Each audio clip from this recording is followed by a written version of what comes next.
তামিল ছবির সুপারস্টার থালাপতি বিজয় মোদিকে ফেসিবাদী মোদি বলে ঘোষণা দিয়েছে। আমি তার বক্তব্যের সাথে সম্পূর্ণ একমত। এর কারণ হচ্ছে এই মোদির কারণে গুজরাটে আমার মুসলমানদেরকে শহীদ করা হয়েছে।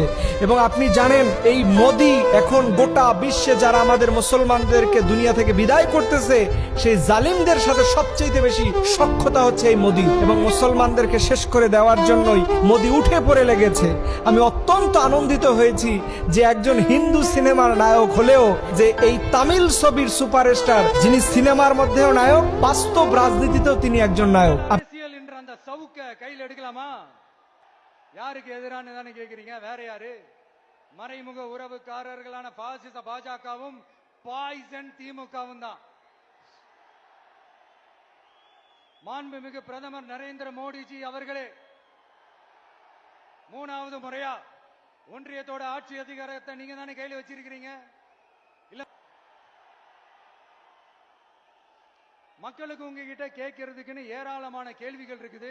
அதனால அவங்க சார்பா அவங்கள ஒருத்தனா அவங்களோட ஒரு உண்மையான ஒரு பிரதிநிதியா உங்ககிட்ட சில கேள்விகள் கேட்கணும் மிஸ்டர் பிரைம் மினிஸ்டர்.